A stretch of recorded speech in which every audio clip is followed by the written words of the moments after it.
안녕하세요. 오늘 저희가 좀 깊이 들여다볼 말씀은 사도행전 8점 1절부터 13절입니다. 예, 예루살렘 교회에 정말 큰 박해가 닥쳤는데 그 결과가 아주 예상 밖의 큰 기쁨으로 이어지는 이야기입니다. 맞습니다.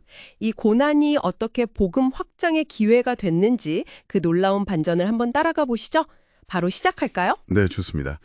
이 본문은 정말 뭐랄까 그 역설적인 상황을 아주 잘 보여주거든요. 인간적으로 보면 분명 엄청난 위기인데 그렇죠. 교회가 그냥 무너지는 상황처럼 보이는데 네, 근데 성경은 이걸 완전히 다른 시각, 그러니까 새로운 시작과 기쁨으로 연결시키고 있다는 점이 정말 흥미가 없습니다. 이게 단순히 뭐 고생 끝에 낙이 온다 이런 수준이 아니에요. 아, 그렇군요. 그럼 8장 1절부터 좀 볼까요? 스데반 순교 바로 다음인데 상황이 확 바뀌죠. 네, 바로 그날부터 예루살렘 교회에 큰 박해가 시작됐다고 나오죠. 심지어 사울, 나중에 바울이 되는 그 사울이 앞장서서 교회를 막 잔멸하려고 합니다. 잔멸이요? 정말 표현이 무섭네요. 네, 그래서 신자들이 사도들만 남겨두고 유대와 사마리아 이 모든 땅으로 뿔뿔이 흩어지게 되죠. 진짜 순식간에 교회가 와해될 위기처럼 보이는 거죠. 그런데 여기서 흩어진다는 표현이 좀 특별하다면서요? 아, 맞아요. 그게 헬라어로 디아스페이로인데 이게 그냥 도망쳐서 흩어지는 느낌보다는 마치 농부가 씨앗을 일부러 흩뿌리는 그런 뉘앙스가 있어요. 아하, 씨를 뿌린다. 그러니까 박해라는 바람이 오히려 복음의 씨앗을 예루살렘 너머로 퍼뜨린 셈이군요. 바로 그거죠. 의도치 않았지만 하나님의 큰 그림 안에서는 이게 씨 뿌림의 과정이었다는 거예요. 재밌는 건 1절의 큰 박해랑 조금 뒤 8절에 나오는 큰 기쁨 사이의 시간 간격이 거의 없다는 겁니다. 정말요? 거의 바로 이어지는 건가요? 네, 성경 기록상으로는 그렇죠. 마치 박해가 기쁨을 만들기 위한 어떤 필수 과정이었던 것처럼 아주 빠르게 전개돼요. 와, 그 결과가 바로 사마리아에서 나타나는군요.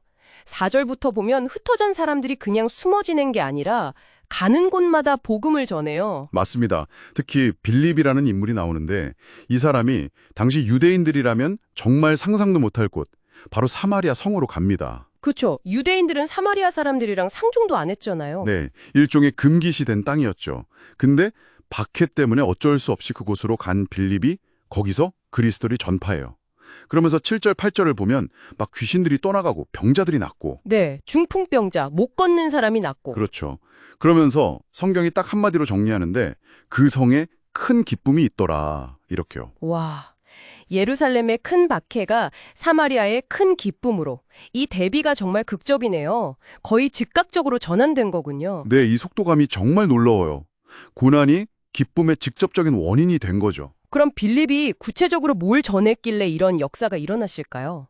12절에 보면 하나님 나라 그리고 예수 그리스도의 이름이라고 딱 나오네요. 네, 그 두 가지가 핵심입니다. 하나님 나라는 그냥 우리가 죽어서 가는 천국만을 말하는 게 아니거든요. 지금 여기서 이 땅에서 하나님의 다스리심, 그분의 통치가 임한다는 선포예요. 아, 지금 여기에요. 혼란과 박해 속에서도 하나님의 통치는 계속된다. 이런 메시지군요. 그렇죠.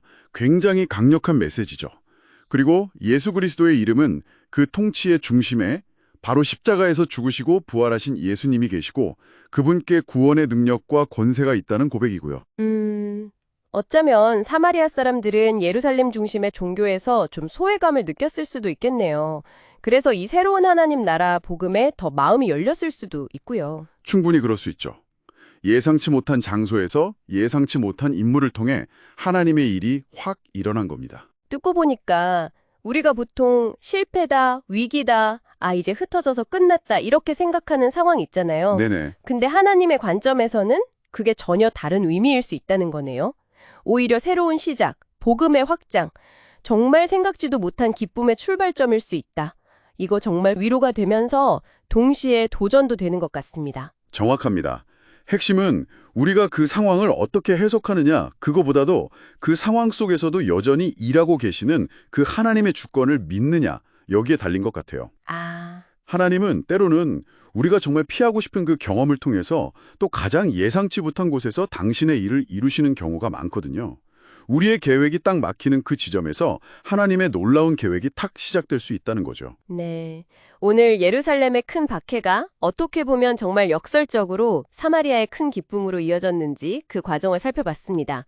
우리 삶에서 만나는 예기치 못한 어려움이나 어떤 방향 전환 속이요. 어쩌면 우리가 모르는 더 큰 하나님의 그림이 숨겨져 있을지도 모르겠다. 이런 생각을 하게 되네요. 그렇죠. 그래서 이 이야기가 오늘 우리에게 던지는 질문이 있는 것 같아요. 혹시 지금 당신의 삶에서 흩어짐이나 박해처럼 느껴지는 그런 영역이 있나요?